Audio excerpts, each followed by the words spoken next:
It's all-pro tight end Rob Gronkowski. And nothing fuels my patented Gronk spike like all-natural Alberto beef jerky.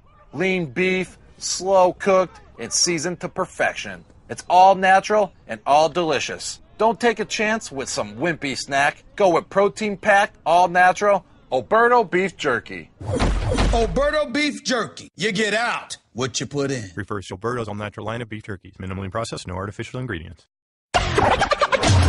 This is the Stephen A. Smith Show podcast. I'm Stephen A. Floyd Mayweather would have been embarrassed into infamy. You can slice it any way you want to. This guy, he had absolutely nothing to gain but money and everything, and I do mean everything to lose. And the fact that Floyd Money Mayweather ended up handling his business in the fashion that he did, everybody's in a better position because of it. You can slice it any way you want to. This is what this comes down to. Floyd Money Mayweather going up against Conor McGregor. Conor McGregor did not put forth a bad performance. I had him win in the first 2 rounds. Some people had him win in the first 3 rounds. Some people had him win in the first 4 rounds. I had him win in the first 2. He caught Floyd Mayweather with a nice uppercut, hit him with a few shots. It says he landed more than 100 shots. That's not true. He was pity-patting Floyd for most of the fight, wasn't using a jab, didn't show extraordinary boxing ability, but you give credit where credit is due. He did end up surviving about 10 rounds. He got slaughtered in the 9th, got stopped in the 10th, but the first 8 rounds, boy, was he lucky that Floyd Mayweather suddenly looked old and didn't look sharp. Because if this man, Floyd Money Mayweather, had been sharp, if he had been a Floyd Money Mayweather that we have come to know, he would have took Conor McGregor out much, much, much earlier. Give Conor McGregor credit because he did not look awful. He actually held his own. Again, he won at least the first 2 rounds, in my estimation, arguably the first 3 or 4. You got to give credit where credit is due. Floyd had a hard time catching him. Floyd had a hard time getting up in him. He marched straight ahead like he said he would. And as a result, what happened is that, guess what? The plan, whether it was a plan B, plan A, whatever the case may be, it worked to perfection. Floyd's strategy was clear. I don't think you can punch as hard in this sport as you appear to punch in the UFC. That's A.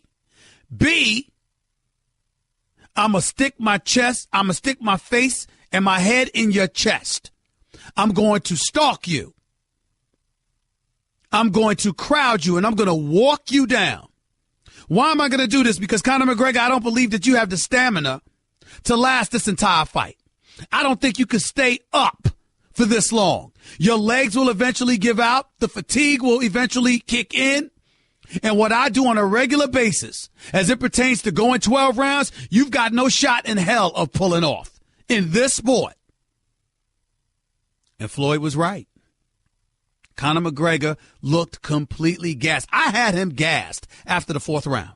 He was breathing heavy, looked exhausted. And then when Floyd kept hitting him in the body, that seemed to take its toll. And I looked at Conor McGregor as being ill-equipped to do anything about it.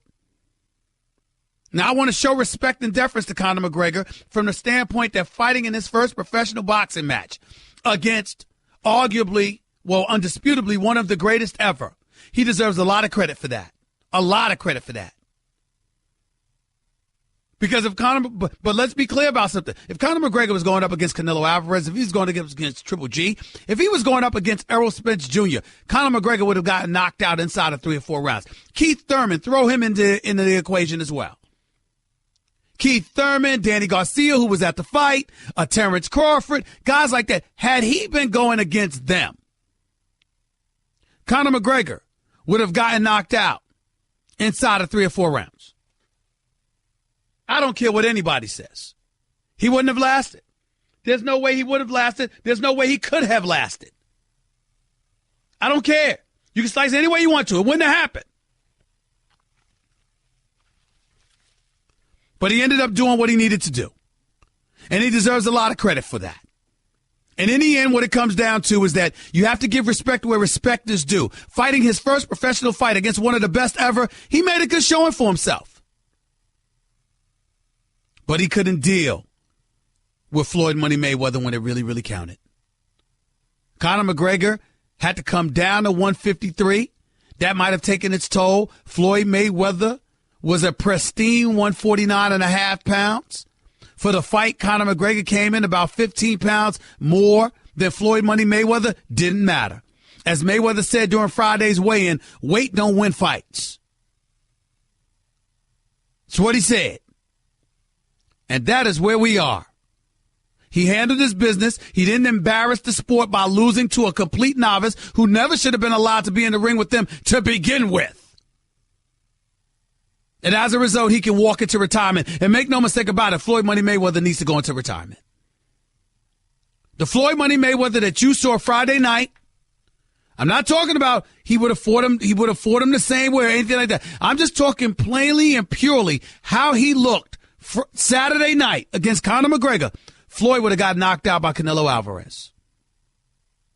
And Errol Spence Jr. might have beaten him. Or Terrence Crawford might have beaten him.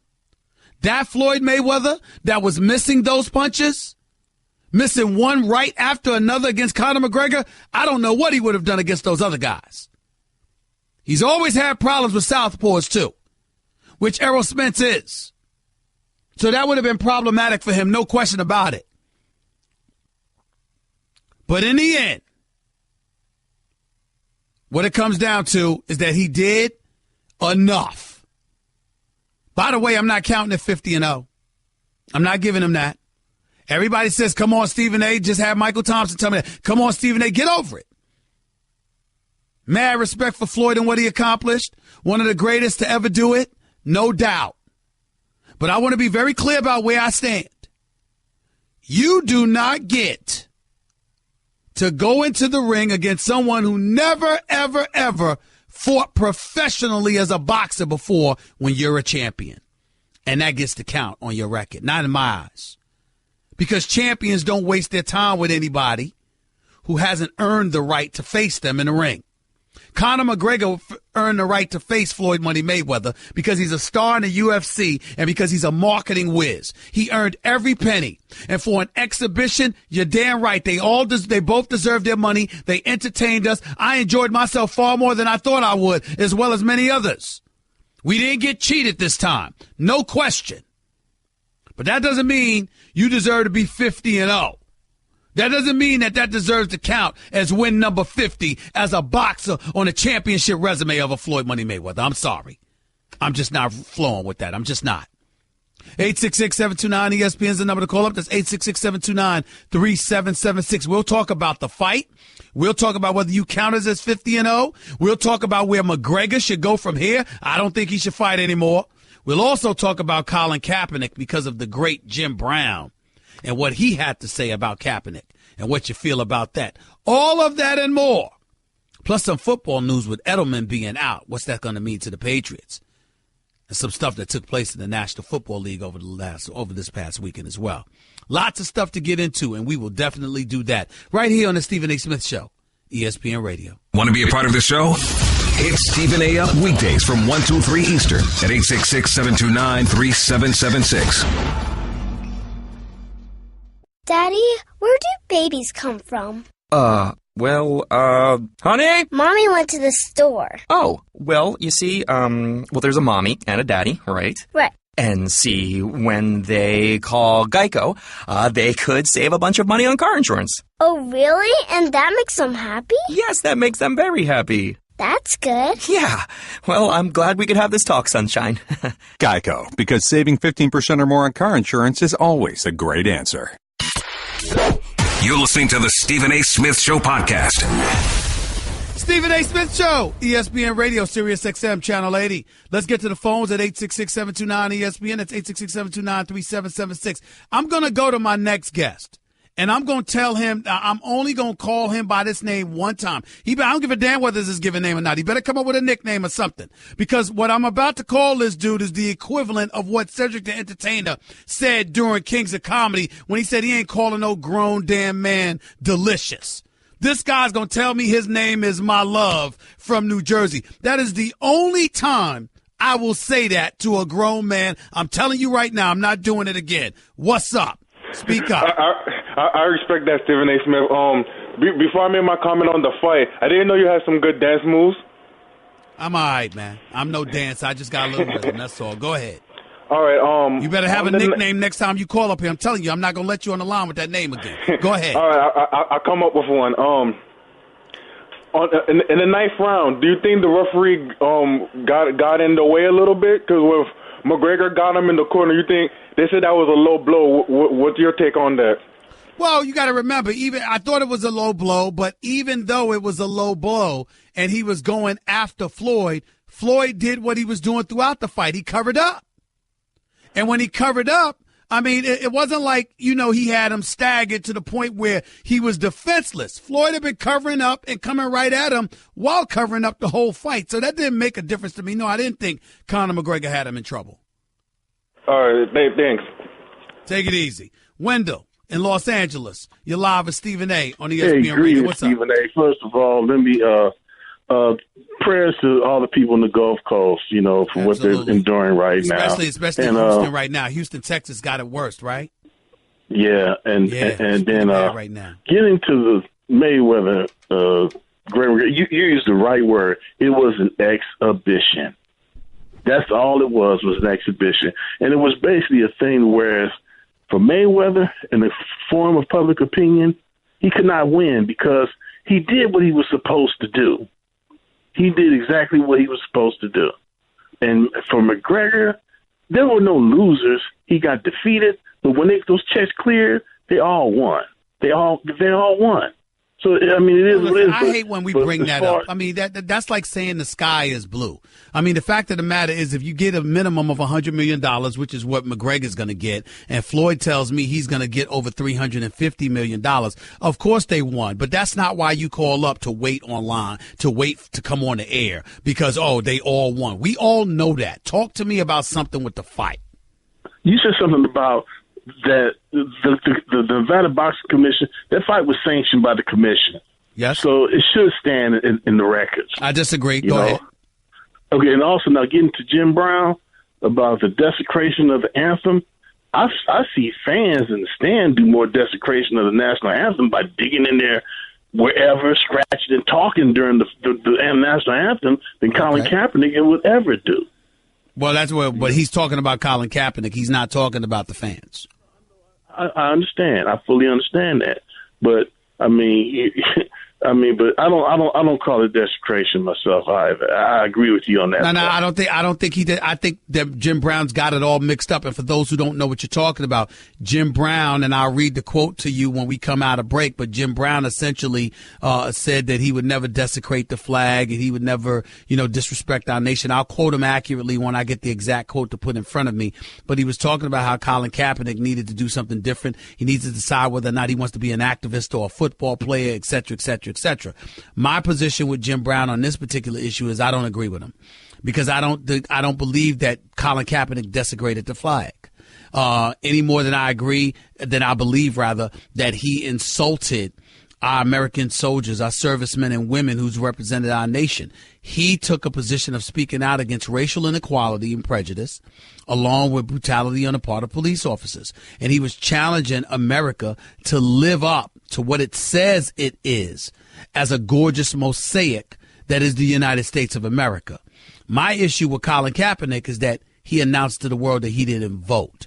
It's not that he kneeled for the national anthem. So when Jim Brown and them says that he desecrated the flag, I completely disagree with that notion. I think it's wrong and I think it's unfair to Colin Kaepernick. If you have to have a problem with Colin Kaepernick, have a problem with the fact that he doesn't vote.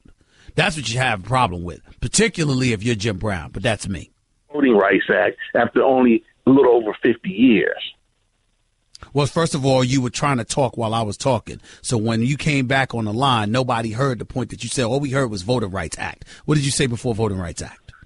Well, like I said, you made a good point about Kaepernick not voting because we're in the midst of people trying to rescind the Voting Rights Act of 1965, and it's only 52 years. Good point. Good point. People don't realize that in this country, they can still confiscate the right to vote. Because the right to vote has been extended to us, if I remember correctly, for like 25 to 50 years. You understand what I'm saying? It's not like it's something that's a matter of law that goes into perpetuity, that it's everlasting. That's not the case. There are still issues as it pertains to the Voting Rights Act that exists within the United States of America. People don't realize that. So your point is very, very valid, Wendell. Hey, very man, valid. Enjoy your show. Keep doing what you're doing. Let's embrace diversity, man. Appreciate it, man. Thank you so much. Let's go to Jordan. You're live with Stephen A. on ESPN Radio. What's up, Jordan? Hey, what's going on, Stephen? How you doing, brother? Talk to me. So, because I knew I was going to try to talk to you today, I analyzed the fight from start to finish. It was a great fight, man. What I took from the fight is Floyd wanted to teach him a lesson and make him go the distance. So he gave him those 3 rounds because that's what he is. But then I took account of what Roy Jones said on First Take on Friday. He's never heard of 6, 7, 8, 9. So as I'm sitting there talking to my friend, because I work at a bar, and everybody was going for McGregor, and me and a few other people was going for Floyd, because we know that's Floyd's sport. Floyd's one of my favorites. So everybody's cheering, and they see he's throwing punches, but what people not noticing that he's not landing those punches. When he hit his face, Floyd had he was dodging them, and then his counter punches was getting attached to McGregor. McGregor fought a really, really good fight. It was a really, really good fight. But I seen how he was winded. I said, he's tired. And Floyd kept his defense up really, really good. And McGregor, I felt, wasn't defending himself as a boxer, but defending himself as an MMA fighter. Hands down majority of the time, not keeping his hands up close, was getting good shots in on Floyd at times. But when Floyd had got him in that 8th, 9th, and 10th, after that 10th round, he started rocking him. I thought he's finished, and he kept rocking him. You can see the fatigue on him. He was really retired. He was winded. There was nothing he could do at that point in the 10th round. So Floyd said, and you see Floyd was going at him. So you see Floyd was stalking him at times, letting him get his shots in, letting him tire himself out, and he said, okay, well, these later on rounds, I'm going to go after him. And that's what he did, and he fought a really, really good fight. So what did you take from what did you analyze what he was doing from? Well, listen, I thought that Floyd was picking him apart. He wore him down. He knew he had him on the ropes because he knew that Conor McGregor wasn't going to last and he was going to take him out in the later rounds. That was predictable. We could see it. We could see that it was working effectively because Conor was practically out of it, particularly in the 9th round. He got saved. One time he held onto the ropes to prevent himself from falling. My point is that Conor McGregor's head was there to be hit throughout the fight. He wasn't moving his head at all. He would lean back to try to avoid punches, but he wasn't dodging anything. And against a younger, sharper opponent, he would have gotten annihilated. He's a UFC fighter, and I think that one of the things we learned is that even though UFC fighters are tough as hell, and they deserve profound respect, and they're legit fighters because they can beat you a multitude of ways, there is an art and a science to boxing. And Floyd Money Mayweather showed and proved that on Saturday night, which is why neither of the sports should be disrespected. We respect what it is. We understand where it comes from. But in the end, there are levels to this. And Conor McGregor, as a boxer, just couldn't really compete with Floyd Money Mayweather as far as I'm concerned. He doesn't need to be back in boxing at all. He needs to go back to the UFC and stay there. Because if he gets in a boxing ring with somebody younger and sharper, I think he's going to get destroyed. Yeah, a couple small more things. One more thing about the fight, man. A shout out to Houston. My mom was down there. I can see when he was tying up with them, you can tell he was very uneducated on how to conduct himself in a tie-up. He was bopping him on the head on top of the head. Referee had to back him up. Many times had to keep warning him to stop doing that because he was not educated on how you use a tie-up. He was using the tie-up as, I don't know what he was doing, his makeshift moves and what he was throwing in there. And, he had him tied up at one point, and he hopped away.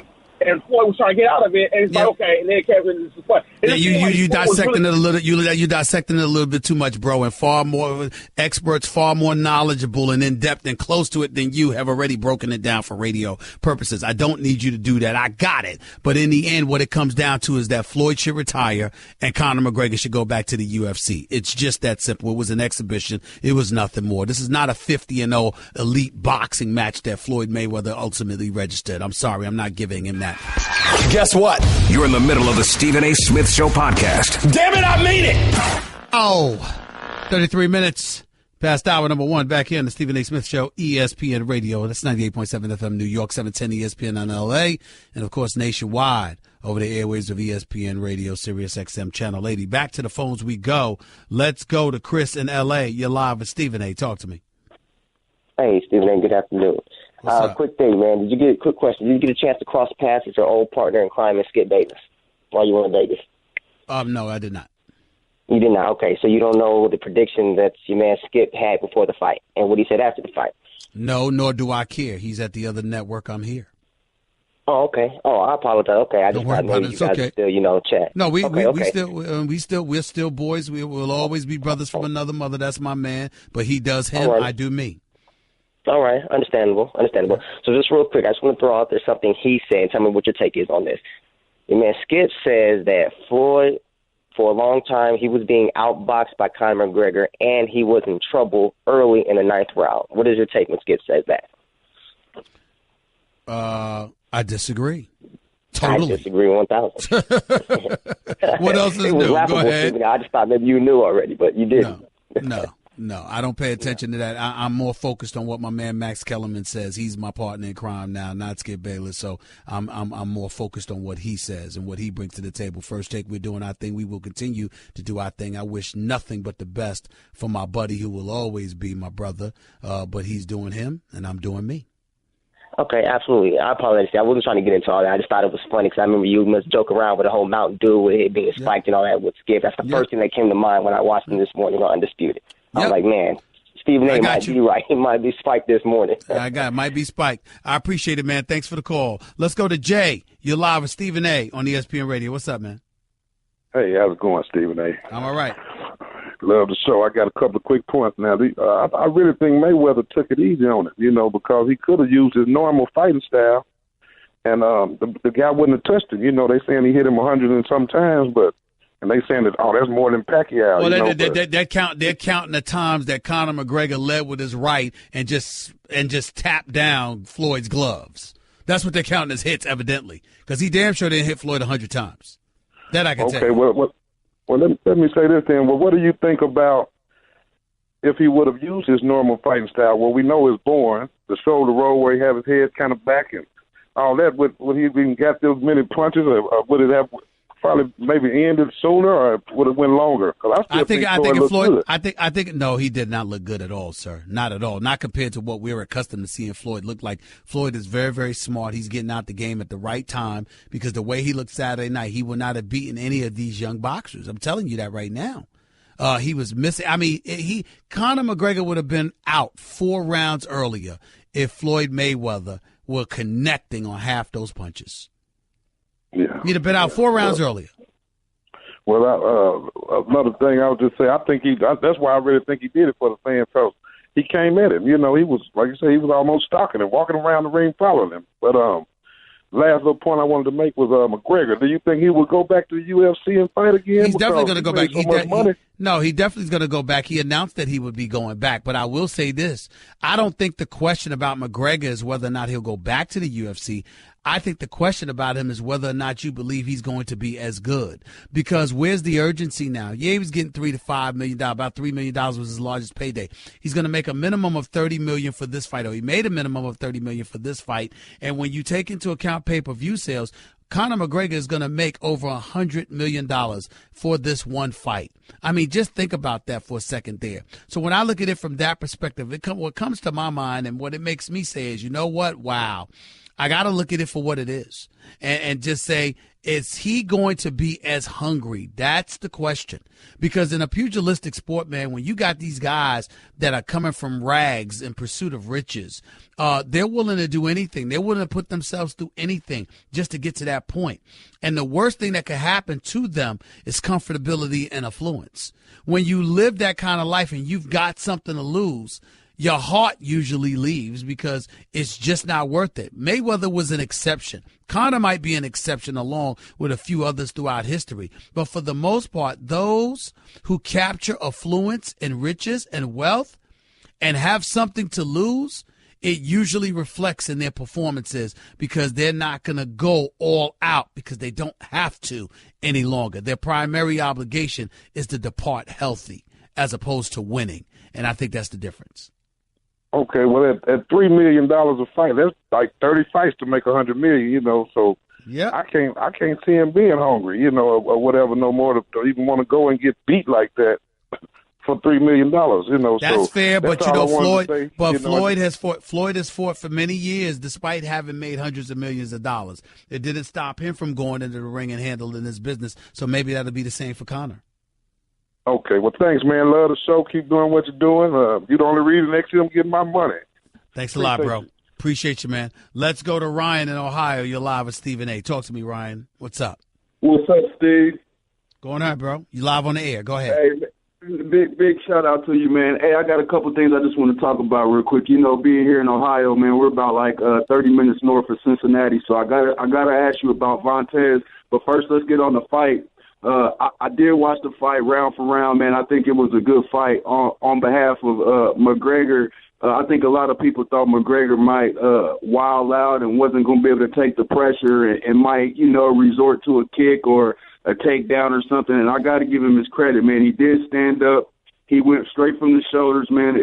I didn't see him really do anything illegal, like you said before with another caller. He did get tired. I saw him grab the ropes like he was trying to keep himself up. All right, man. Listen, bro. I got to interrupt you because your point is well made. But if you're gonna get to a second point, you need to do it now because you're taking too long. Go ahead. What's your second? All right, my bad. Let's get with Vontaze, man. The Vontaze hit. I think the 5-game suspension is too much, man. I looked at the hit. I played football in high school, man. You got 5 yards to touch the receiver. He was within that 5 yards, man. I mean, you got to keep your head on the swivel going across the middle with the line. Doesn't matter. Doesn't matter. You know why? And I got you right here, Ryan. You're totally wrong, and you're going to agree with me. You know why?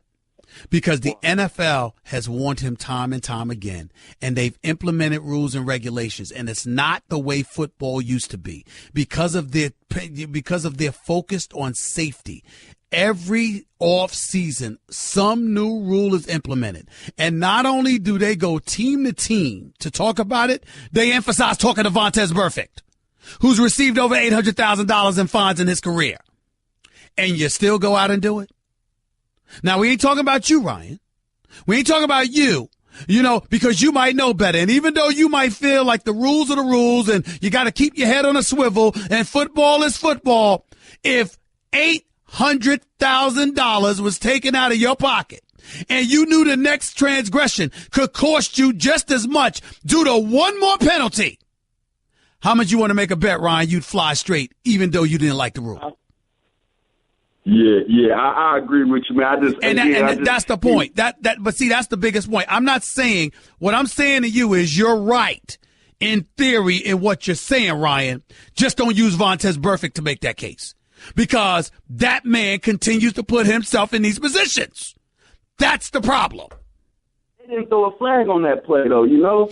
It don't matter. It don't matter because, listen, you got to remember there's plenty of times he's been penalized where flags weren't thrown. There's plenty of times where they came back to him after watching the footage and saying, this is what you did. He had to go up to the league office and them talk to him one-on-one face-to-face because of it. How do you not know? And then you're going to put yourself in a position where you strip yourself of over $800,000 out of your pocket just to hit a defenseless running back? Why would you do that, Ryan? Why? Let him go. Let him go. Keep your money. What are you doing? They're throwing a bomb, Ryan. They're throwing the football 30 yards downfield. And just because you see this guy not looking at you, you want to hit him? Why? For what? Why? It's part of the play, though. I just told you, Ryan, would you do it? If you knew that the next penalty was going to cost you $800,000 in 5 games, would you do it, yes or no? I got to say no. Thank you very much. Have a nice day. Give Stephen A. piece of your mind. He is sorry. Call him weekdays from 1 till 3 Eastern. I mean, just trash. At 866-729-3776. Guess what? You're in the middle of the Stephen A. Smith Show podcast. Damn it, I mean it. Phones we go. Back here on the Stephen A. Smith Show. ESPN Radio. Going to get more into Colin Kaepernick and Jim Brownâ in hour number 2. Some stuff about the New England Patriots and Edelman going down. Some NFL action that I saw over the weekend. And, of course, the Cavs-Celtics trade that potentially has gone awry. A lot of stuff is going into it. And also, I'm going to play my final take for you from today's show on the First Take, ESPN. I'm going to play that for you because it's something that I wanted to say about Floyd Money Mayweather that should be appreciated more than people realize. I'll replay that final take for you in hour number 2. But until then, let's get back to the phones. My brother, Mike in Denver. How you doing, my man? Good to hear from you. What's up? I'm doing fine. How you doing, Stephen A? I'm good, man. Talk to me. What's going on? I was just calling about the fight, man. I really enjoyed it. It was a good fight, better than what I thought it was. But One thing that I want to point out is Floyd told you, just like he told everybody in the interview, I got to go get him. He Remember did. When he told you that? He did. I give him credit, too, because everybody was raving about the power that Conor McGregor packed in his punch. And they were supposed to go in there with 10-ounce gloves.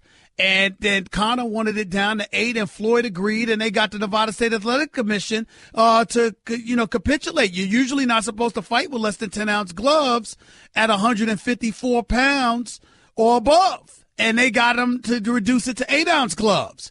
And, evidently it obviously worked out. It obviously did. If anybody was paying attention, because you even looked at him when he said it, he said, "Nah, I got to go get him." Yeah.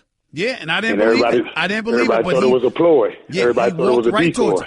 He walked right up to him practically the entire fight.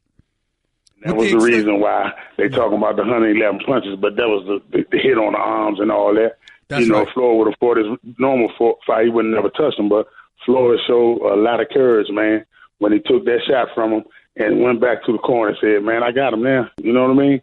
So I really enjoyed it, man. I really enjoy your show, but I'm going to let you get back to the other callers, man, because I'm always like to hear you, man. Get on down. I love you, man, and I'm listening. I appreciate it. I appreciate it, man, and give your brother my love. Let's go to Mike in L.A. You're live with Stephen A. Talk to me, Mike. What's up? Yes, sir. Thank you, man. I want to talk about that appreciation. I've appreciated Conor's rise to fame, his talents.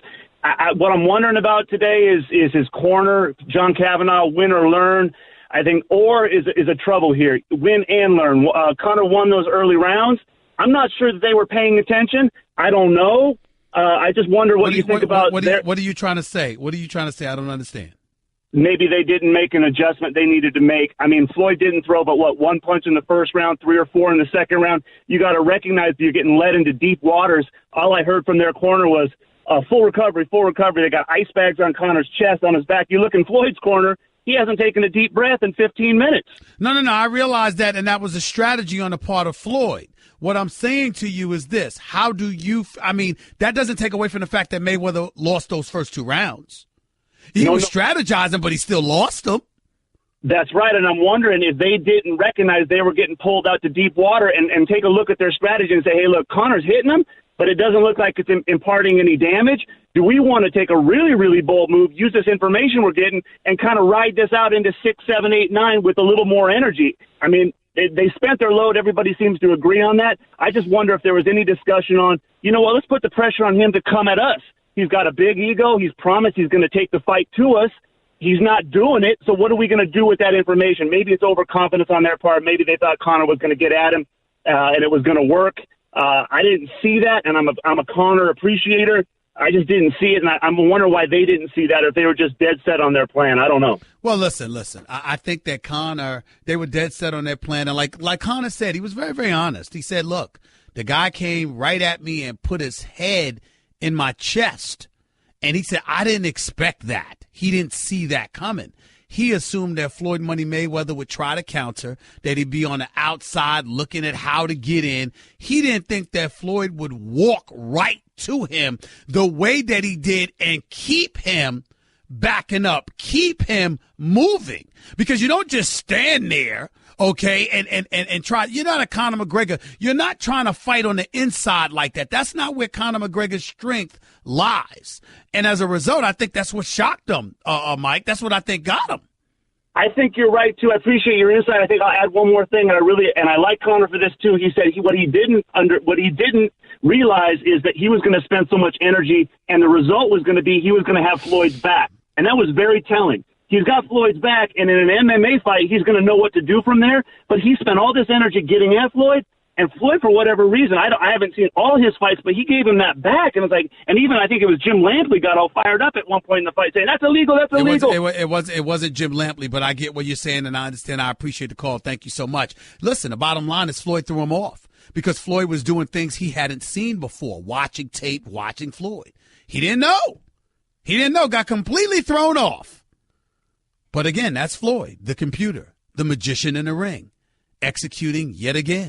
That's just a sample of what you'll hear on the Stephen A. Smith Show. Weekdays at 1 p.m. Eastern on Sirius XM Channel 80 and the ESPN app. It's all-pro tight end Rob Gronkowski, and nothing fuels my patented Gronk Spike like all-natural Alberto beef jerky. Lean beef, slow-cooked, and seasoned to perfection. It's all natural and all delicious. Don't take a chance with some wimpy snack. Go with protein-packed, all-natural Alberto beef jerky. Alberto beef jerky. You get out what you put in. Refers to Alberto's all-natural line of beef jerkies. Minimally processed, no artificial ingredients. This is the Stephen A. Smith Show podcast. I'm Stephen A. Stephen A. Smith Show here with you for the next hour or so over the airwaves of ESPN Radio, Sirius XM Channel 80. Number to call up as always, 866-729-ESPN. It's 866-729-3776. Oh, man, watching the news. Our hearts go out to all the folks in Houston. Massive flooding that's taking place. Hurricane Harvey. Flooding right now. I mean, what do you say? Right now, you got to look at things for what they are and just hope and pray that everybody's okay. City of Houston is just essentially drowning right now. I will say that hats off to J.J. Watt. You know, there's a reason why he can have a celebrity softball game and 30,000 people show up. You know why, ladies and gentlemen? Because his heart's always in the right place. Concerned about the city of Houston and the folks out there who are suffering.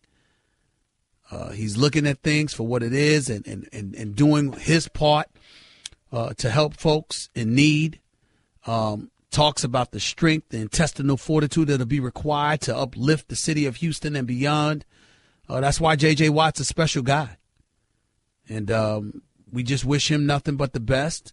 And, you know, obviously, folks here at ESPN, other networks as well, and individual throughout the sports world, I'm quite sure everybody will be willing to do whatever it can to help these folks. This disaster that has been taking place in Texas, I don't think anybody will hesitate. Anybody with a heart would hesitate. I know I wouldn't. So our hearts go out to all of those people there. It's certainly something that we should be cognizant of. And, you know, our prayers are with the folks in the city of Houston and beyond that, throughout that area that are struggling right now due to the inclement weather conditions and this the catastrophe that has taken place from a weather perspective. Obviously, that's what I'm talking about here. And we'll just keep them in our prayers and hope that things get considerably better. That's what we will do. A couple of other things to move on from.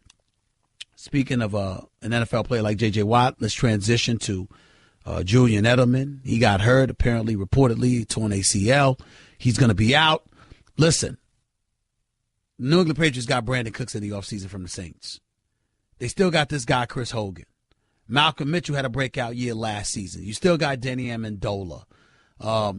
You got Gronk coming back. Hopefully he's ready to go. When you look at the New England Patriots, make no mistake about it, they're loaded. I mean, to be a Super Bowl champion and have the kind of offseason that they had speaks volumes about who they are as an organization and what they bring to the table. Cannot be ignored. And I'm just of the mindset to sit here and let you know right here, right now, that despite all of that, don't think for 1 second that the loss of Julian Edelman won't hurt. Tom Brady spoke about it, alluding to the issue of trust. And when you look at the issue of trust, you got Julian Edelman there, man. This is Tom Brady's most reliable weapon. Don't think for 1 second that losing Julian Edelman doesn't hurt the New England Patriots. It does. Without question.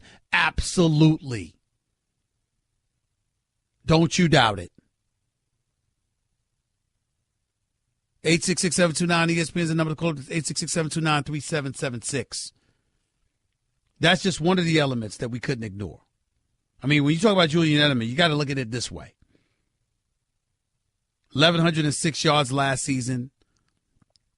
The 3 previous seasons was 1,056, 972, and 692. Reception-wise, 105, 92, 61, and then 98 last year.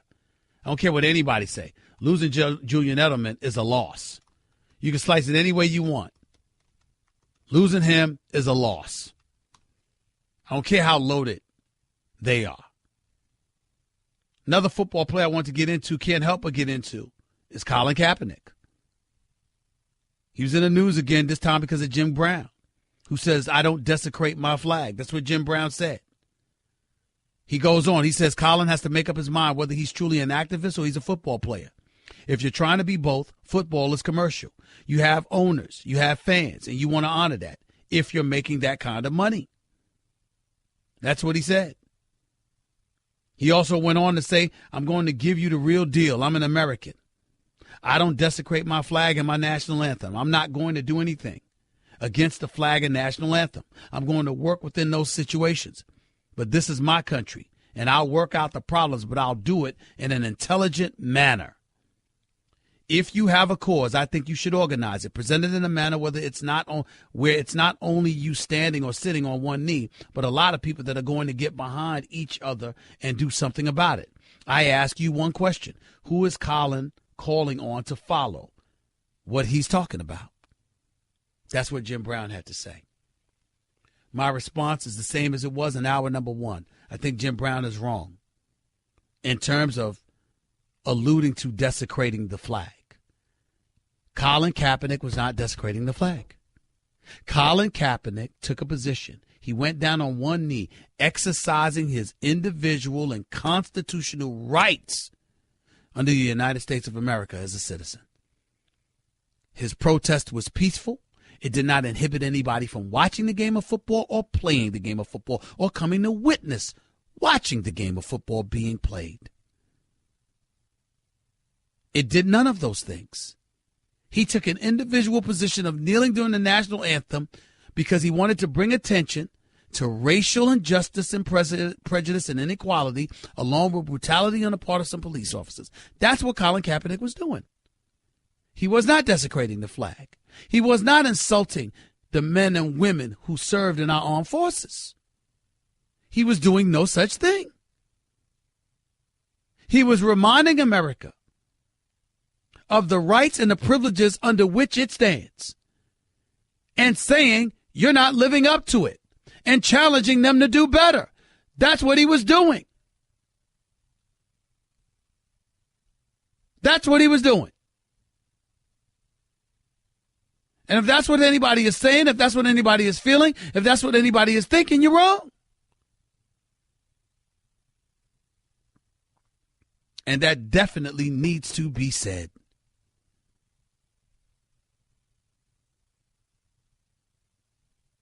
(866-729-ESPN). That's 866-729-3776. That's what you got to do. You got to be real about that. There's no way around this. It's just the truth. Jim Brownâ is right, though, when he talks about, having a plan. Because too many people want to do things, but they don't have a plan. When you marched in Selma, that was a plan. When there was a march on Washington, that was a plan. It was organized. The residual impact that followed was predictable because there was a plan in place. You don't get around that. It cannot be ignored. So him saying that is fair. Because Jim Brownâ is asking, well, what you going to do? You took a knee, now what? And Colin Kaepernick pointing out how charitable and philanthropic he is because he pledged $1 million to worthy causes. He's living up to that. He's already donated over $800,000, has another $100,000 that he's going to donate to a cause very, very soon. He's to be commended for all of that. But wondering about who he's giving money to for worthy causes ain't the issue. The issue is why he took the knee and whether or not real substantive change has taken place in that regard. Jim Brownâ is right to ask that question. Desecrating the flag? Not so much. That's not what Colin Kaepernick did. And he shouldn't be accused of that. Catch the Stephen A. Smith Show live on 98.7 ESPN New York, ESPN LA 710, and Sirius XM Channel 80. You just can't make this stuff up. Weekdays from 1 to 3 Eastern. Okay, Kevin, for the grand prize of $1 million. What color is the White House? I know this. 5 seconds. Oh, switching to Geico could save you a bunch of money on car insurance? Okay. Judges?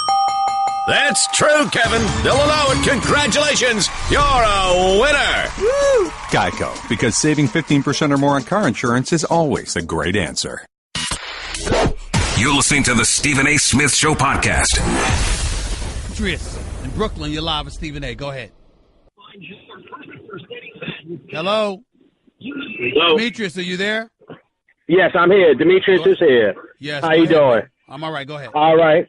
Okay, listen, my comment was about Jim Brown's comments. I mean, back in the 60s, he was one that was fighting. He was fighting for civil rights and civil rights issues. And then for him to come out in 2017 and have something negative to say about Colin Kaepernick, who's done nothing short of stand up as a black man in America playing American sports. We need black men. There's very few black men. Stop right there. Watch your tone. And here's why I tell you to watch your tone. Because Jim Brownâ, just because of what you just said, how he was one of those individuals who fought, he would know what the times were like then compared to what the times are like now. I disagree with him about his specific comments in terms of desecrating the flag because I happen to believe emphatically that that is not what Colin Kaepernick was doing. But when he's making an argument about what you should be doing, if indeed you're trying to be an activist, he is qualified to elaborate extensively on that because he wouldn't know what it requires. So when he says, where's your plan? And did you organize? Demetrius, those are legitimate concerns. Legitimate concerns, but I think he's done more than enough by just accepting his punishment right now. The man stood up. He stood up for something that he felt very deeply. No. But that's not what Jim Brownâ is alluding to, sir. What he's saying, we're not saying that Colin Kaepernick is not willing to accept this punishment.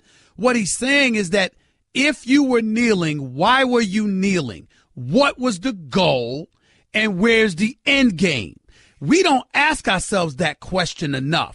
Jim Brownâ is right to ask that question. He's not right to say he desecrated the flag or he's not going to desecrate his flag because that's not what Colin Kaepernick was doing. But he is right to ask the question, what's the end game?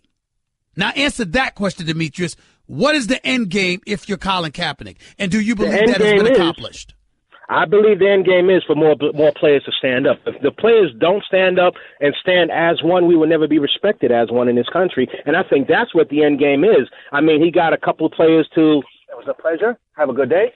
I mean, he had a couple of players stand with him. You know, I appreciate and I really appreciate the Caucasian players who are actually joining in. But we need everyone to stand up because this is an issue that's not going away. So when you use the word desecrate, that's a strong word. And certain people will latch onto that word, and then now here it is, basically Colin Kaepernick, he's taking some steps forward, but you have a black man making him go 10 steps back. Well, see, that's not fair. That's not fair because I don't think, listen, we disagree with Jim Brownâ.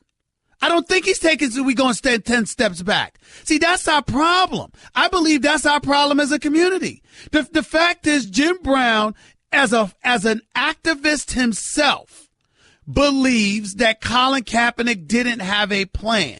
Yes, he said desecrate the flag.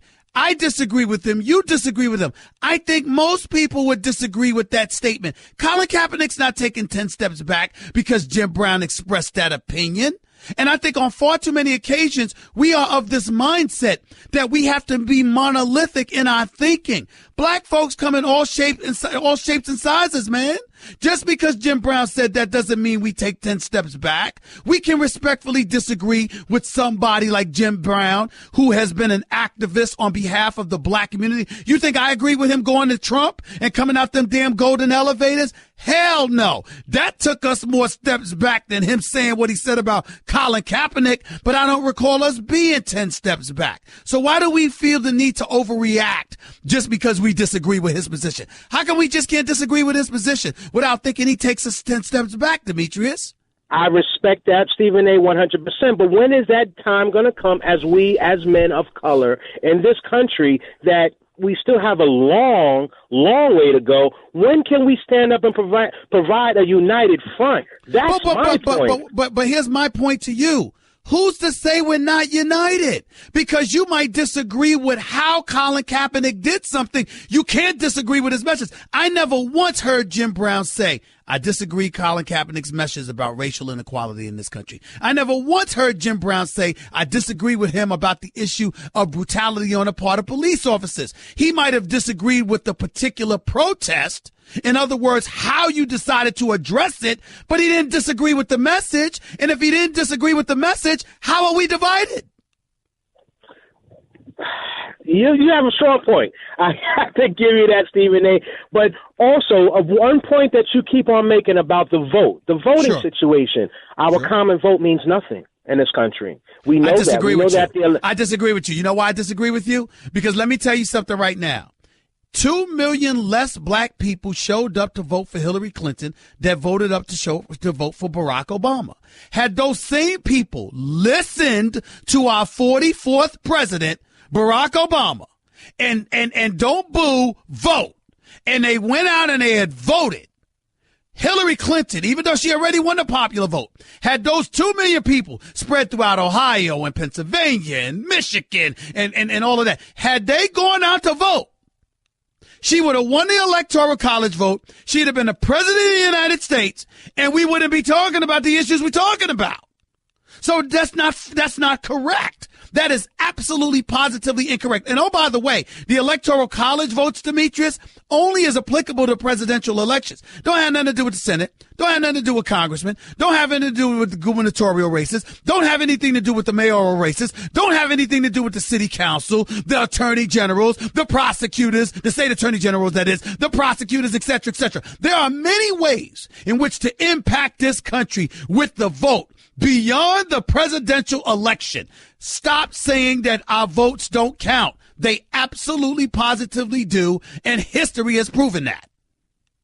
We have to fight. We have to present a united front. That's pretty much just the bottom line of my comments. I understand that. You're not wrong about that. You're not wrong about that. But let's be factual in what we're saying and not disincentivize people to do things that clearly are substantive and have the potential to have an impact. Because when we do that, we're being irresponsible and we're crippling our own community because we're ingraining this mentality in the souls of youngsters on a come up that their vote and other things don't count, when that is factually incorrect and incredibly damaging. Did it ever occur to you, Demetrius, that that's what people want our communities, the minority communities within this country? That's the exact attitude they want folks to take. So you'll never go to the polls. You'll never provoke an exact change. And the people who are insidious with their intent can continue to be that way into perpetuity because they know we ain't going to go to the polls.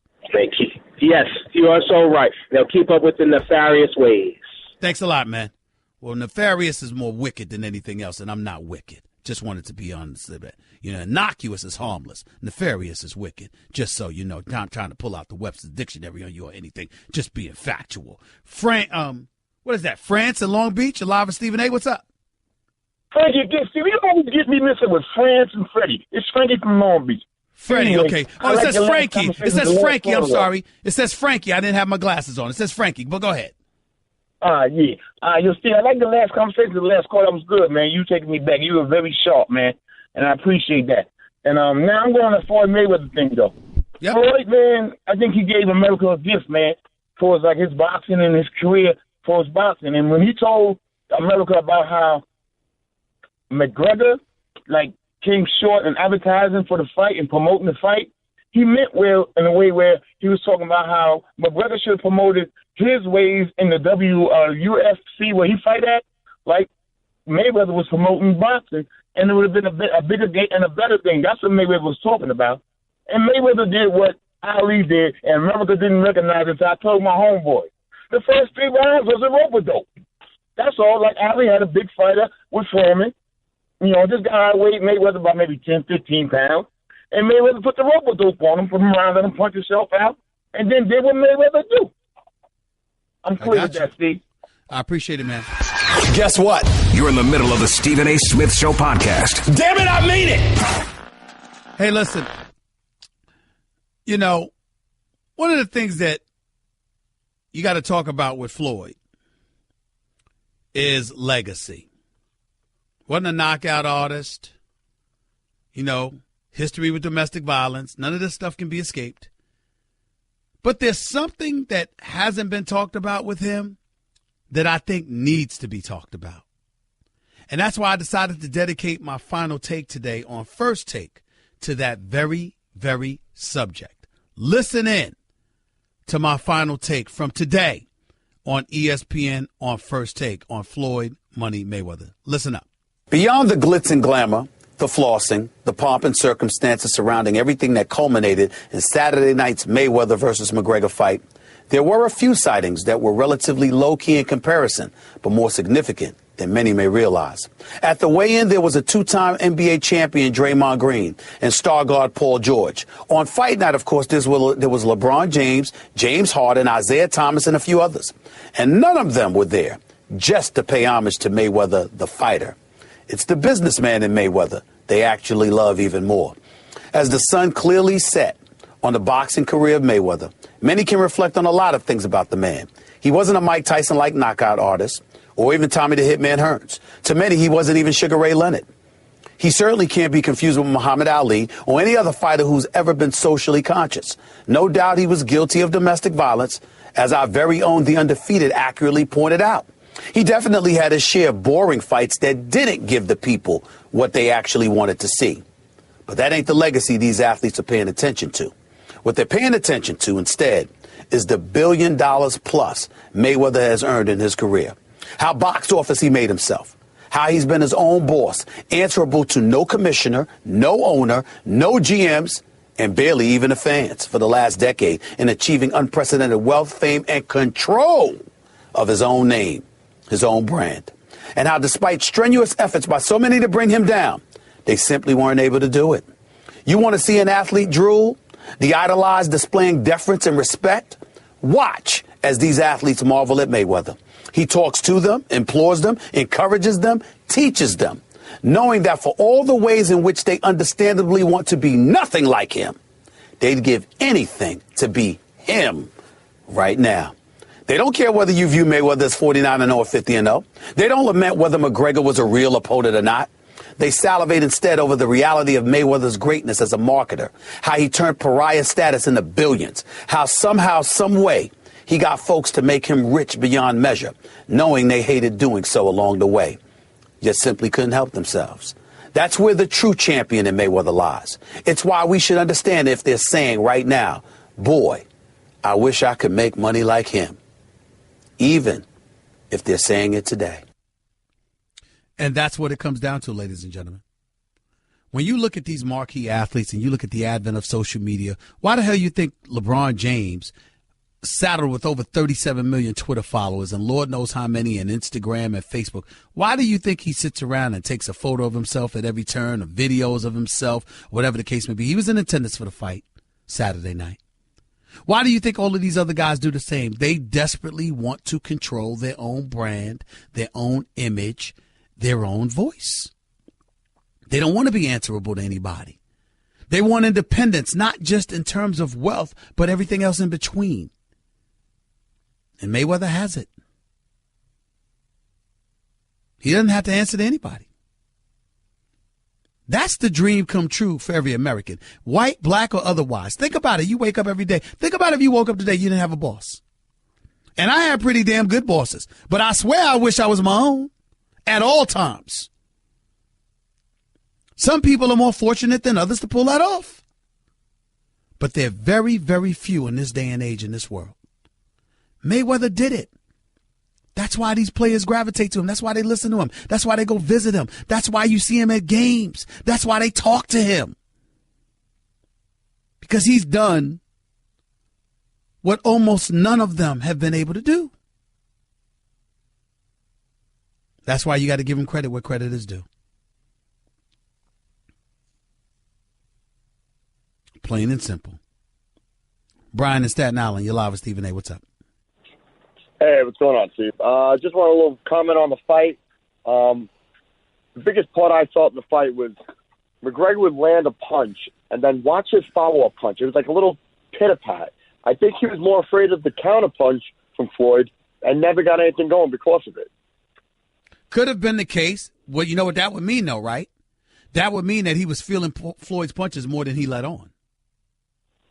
I believe so. I mean, it's Floyd does have power. He doesn't use it every fight because he's more a defensive fighter and a counterpuncher. But when he did catch him, he caught him good. And I think he got real cautious very quickly on if he wanted to stay and engage or even land that shot and work his way out. Now, he opted to work his way out more times than not. Got you. Good point. Appreciate the call, buddy. Thank you so much. Let's go to Dre. You're live with Stephen A. on ESPN Radio. What's up, Dre? Stephen A., what's going on? Just two quick points. Go ahead, man. Point number, I told you I'd be giving you a call. I don't know if you remember. On the 27th, I said I'll call you the 27th, way before everybody jumped on that Mayweather knockout thing. I had predicted, I said he's going to get knocked, TKO, and I didn't predict the round, didn't think it would go that far. But I told you I'd give you a call on the 27th. But that's the first point. Hold on, wait a minute. You said who was going to get knocked out? Conor McGregor. I said Floyd went by knockout. Okay, go ahead. And I said, okay, the second point. Oh, you really stepped out on a limb there, but go ahead. No, I said TKO. Anyhow, I'm a little surprised in you, and I don't agree with you when you kind of not give Floyd as much credit as he deserved when you say, you and others say he's the best defensive boxer of all time. But on one hand, you'll say that. Then you'll say, on the other hand, Kawhi Leonard is the best two-way player. And if I'm not mistaken, boxing is a offense-defense just the same as basketball. To that, you say? I'm not even thinking about that. I don't even know what to say about that. I mean, we're talking about a boxing match, and you bring in a basketball comparison? No, boxing, you in the ring by yourself. Basketball, you're on the court with four of the teammates against five of the dudes. You're being coached. There's a system that comes with it. There's so many intangibles that have no relatability whatsoever. I don't like that comparison at all. It's offense and defense. You said Kawhi is the best two-way player, but yet Mayweather's playing a boxing in a sport that you got to play offense and defense, but you only credit him for the best defensive fighter of all time. And? I just respectfully disagree, and I know that's You respectfully disagree with what? That's what I'm trying to understand. What do you disagree with? It shouldn't be he's the best defensive fighter. His record proves that, hey, whoever y'all put in front of him, he did it. And that should be okay. So you're saying that I'm saying, by my saying he's the best defensive fighter ever, I'm not giving him enough credit for offense? That's exactly what I'm saying. Okay, all right. I'm like, you lost me. I don't know what the hell you're talking about. But okay, here's my thing. I can understand and respect where you're coming from, because the reason why I won't disrespect your point, Dre, is that you have an appreciation for the art of boxing. So everything to you is not about the knockout. I totally respect that. But to me, it's almost like I look at it from the perspective that his boxing skills are magnificent, both offense and defensively, clearly. But in terms of that knockout power, it's so flagrantly, he's so flagrantly devoid of it moving up to the welterweight division, particularly over the last many years. You also got to understand, Dre, I'm coming from a place where I watched Roberto Duran in that division. I watch Aaron Pryor as a junior welterweight, and Alexis Aguero, and the Tommy Hitman Hearns, and the Wilfredo Benitez who Sugar Ray Leonard beat, and of course Sugar Ray Leonard and others. I come from watching that era. And I'm watching guys who were great boxers as well as great fighters and punchers. And when they lost to somebody, they lost to somebody that was great. It wasn't like they lost to scrubs. Like, for example, Dre, Marvelous Marvin Hagler knocked out Tommy the Hitman Hearns in 3 rounds. Greatest first round we ever saw, okay? Do you take anything away from Tommy Hearns for losing that fight? Absolutely not. You know why? And you know why? Because who was it against? It was against the great, marvelous Marvin Hagler, but he came to fight. I get what I'm saying. All I'm saying to you is this.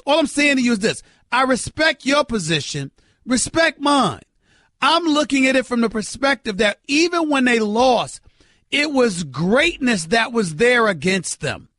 And they had power and all of those things that came with it. Now, to a credit to Mayweather, he made guys look ordinary, and that is fair. But there has clearly been a drop-off. Remember when Sugar Ray beat Hearns, it was the 14th round. Back then it was 15-round fights, man. You know, it was a different era. And I think that Mayweather, and then not only that, you didn't get to pick your opponents like they do now. And they had to wait for years and wait until guys were beyond their prime and stuff like that. No. You had to fight them when the public demanded for the fights. All of those things play a role, Dre. I understand exactly what you're saying, but this man has, honestly, and it's sad because he's not liked by many, and it's because you're saying it's sad, Dre, but he is recognized as pretty much top 5 all time. It ain't like we're acting like Floyd Mayweather ain't in the conversation. It takes for him to, God forbid, anything happen to him. But, we need to appreciate him while he's here, why he's done it, the way he's done it. Well, that's fair. He took control over his destiny. Well, we all give him credit for that. We all give him credit for that. Don't even bring up the money and the promotion and everything else. We all give him credit for that. Nobody's denying it. But I got to run, Dre. Want to be a part of the show? Hit Stephen A. up weekdays from 1 to 3 Eastern at 866-729-3776. Guess what? You're in the middle of the Stephen A. Smith Show podcast. Damn it, I mean it! Stephen A. Smith Show back here on ESPN Radio. No, I can't sing. Damn it. But I like doing that to just give people headaches.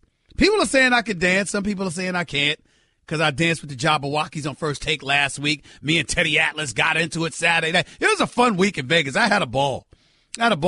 Laughing it up, making a damn fool of myself. It was all in fun, though. All in fun. By the way, on a more serious note, Art Briles, former coach at Baylor, remember he was fired because of his handling of allegations of sexual assaults by student athletes. He was hired Monday as an assistant coach by the Hamilton Tiger Cats of the Canadian Football League. Former Hawaii and SMU coach June Jones, who was named the Tiger Cats' new head coach on Thursday, hired Briles as the team's assistant head coach for offense. Ladies and gentlemen, I have no problem with this. As negligent as his behavior was as head coach, football coach at Baylor, is he in prison? No. What do you want him to do? Be unemployed for the rest of his life? I wouldn't want him heading a college program. I wouldn't want my kids or want my daughter going to a program he was the head of as its football coach. But that doesn't mean he doesn't deserve a job and an opportunity to make an honest living for his family.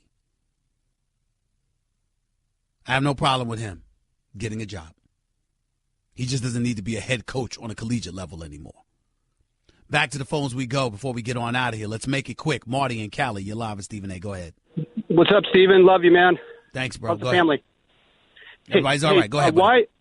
Why kneel down to the flag? Why not put your fist up and say, Black Power, right on. We will not submit, and we support. Stop right there. Stop right there. If you acknowledge it's a protest, why should a protest be something you like? Well, why don't you answer that question? The flag. What does the flag represent? Blood, peace, water, states. Stop right there. Stop right there. You're not answering my question. I didn't ask you all of that. I said a protest is not designed to make you comfortable or to make it something that you like. So why try to define what a protest should be? Well, why not? What about results? Well, okay, that's fair. That's fair. That's totally fair. But why try to define a protest, what a protest should be? Because that's all I'm saying. Well, I'm not trying to define it. I'm saying why not use what works best? I don't think that works best in this day and age, personally. Be honest with you. I really don't. I think people look at that and say, so what? But I got to go, Marty. Thank you. Let's go. What is it, to Markin? You're live with Stephen A.? Is that it, Markin? It's Marquine, but that's close enough. All right, go ahead, man. All right. So two things real quick. Okay, first thing, I think Conor was pretty okay. And the thing I wanted to ask you was, what if he decided to keep boxing? Like, who would you want to see him against? I think he'd get knocked out inside of 4 rounds by anybody else. Against anyone? Almost anyone. Go ahead. What's your next point? That's it. That's all I want to know. All right, man. Thanks a lot. Jay in Long Island, you're live with Stephen A. Real quick, Jay. Go ahead. How's it going? All right, go ahead, man. I just want to disagree. I agree with you as far as Jim Brown and the flag part, but I disagree when you say Kaepernick was very articulate in the reason of why he was protesting. So they keep trying to deflect things with this whole flag and national anthem. Can we stop covering it? Can you guys stop covering that? Because the anthem is not what the protest is about. And for Jim Brown, the answer is no. Call me back when I have more time to talk to you tomorrow. And also, don't ever tell us what to cover, because we're not going to listen. We're going to cover what we know the news to be, period. Get over it. Cam, you're live with Stephen A. Real quick, Cam, go ahead, buddy. Hey, Cam. Hey, Stephen A. This is Cam. Hey, I have this quick question. With Julian Edelman going out for the year, do you think the Madden curse has anything to do with it, since it's like the second consecutive year, with Rob going out the year before? Do I think what has to do with it? Do I think what has to do with it? The Madden curse, with the Patriots being on the cover. Do you believe in the Madden curse? That's why you held on for over an hour to ask me about the Madden curse? What the hell's the matter with y'all? Who cares? You mean the Madden curse? How the hell am I supposed to answer that question, Cam? How am I supposed to answer that question? What would I know about a Madden curse? What do you know about a Madden curse? How would we possibly know the answer to that question? How? It's impossible. Nobody knows. Goodbye, man. I apologize to my listeners for ending the show with such a stupid question. I'll talk to y'all in 22 hours. Peace and love. That's just a sample of what you'll hear on the Stephen A. Smith Show.